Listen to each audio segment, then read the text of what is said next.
동서교회의 분리. 앞에서 설명한 대로 동방교회가 신학과 생활에서 서방교회는 다른 독자적인 전통을 가지고 발전해 왔지만 서방교회와 공식적인 분열이 있기까지 양 교회는 초대교회의 세계적 공의회의 결정을 받아들이고 서로 수용하는 관계 속에서 지냈습니다. 그런데 마침내 로마의 교황과 콘스탄티노플 총대주교 사이에 충돌이 일어났습니다. 이는 심각한 신학적 교리적 차이 때문이 아니었고 교권 장악을 위한 충돌 때문이었습니다.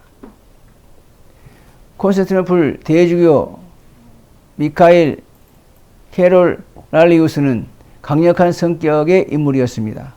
그는 두 가지 목적을 이루기 원했습니다. 첫째는 동방교회를 황제 통치의 복속에서 벗어나게 하는 일이었고, 둘째는 콘스탄티노플 총대주교의 위치를 로마의 교황과 동등하게 올려놓는 일이었습니다. 그는 이를 위해 로마 교회의 오류를 비난함으로 로마 교황 레오 9세를 크게 자극했습니다. 그는 교황에게 신자들을 개혁하는 대신 자신을 개혁하라고 했습니다.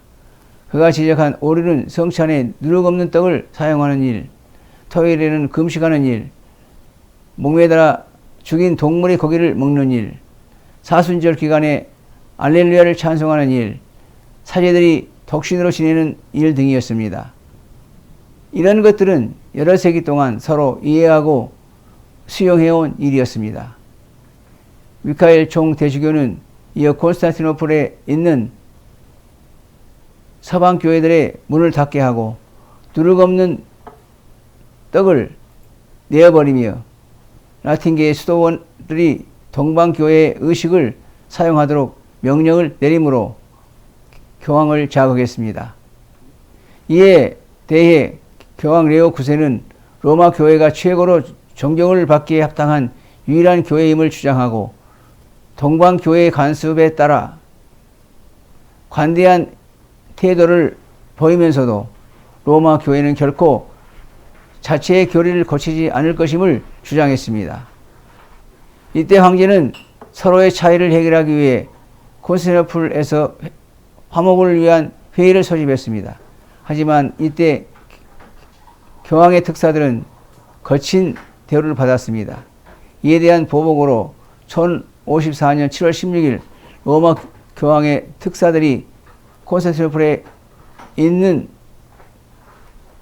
하기야 소피아 교회당의 제단 위에 총대 주교 미카엘 캐롤랄리우스에 대한 파문장을 가져다 두었습니다. 이어 동방의 총대 주교도 로마 교황에 대한 파문장을 같은 곳에 갖다 두었습니다. 이로써 동서교회의 완전한 분열이 일어났습니다.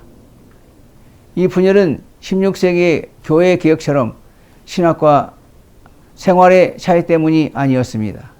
로마와 콘스탄티노플의 교권 다툼 때문이었습니다. 교회사는 교권에 대한 탐욕이 언제나 교회에 큰 해를 가지고 온다는 사실을 가르쳐주고 있습니다. 그런데 이런 동서교회 분열이 일어난 지 910년 후에 유사한 방법으로 서로의 파문장이 취소되었습니다. 서로의 파문장은 1965년 12월 7일에 로마 교황 바울 6세와 콘스탄티노플의 총대주교 아테나스 고라스에 의해서 취소되었습니다. 이 사건은 양 교회 사이의 교제 회복을 상징했습니다. 그러나 양 교회의 일치는 거의 반세기가 지난 지금도 이루어지지 않았습니다. 이 양 교회 일치에 대한 가장 큰 장애물은 로마 교회가 주장하는 그리스도의 대리자로서의 교황의 지상교회에 대한 최고 권위와 교황의 무호교리입니다. 특별히 하나님의 영이 교황을 통해서만 무호하게 역사한다는 로마 교회의 주장을 신비적 동방교회가 받아들일 수 없는 것입니다. 들어주셔서 감사합니다.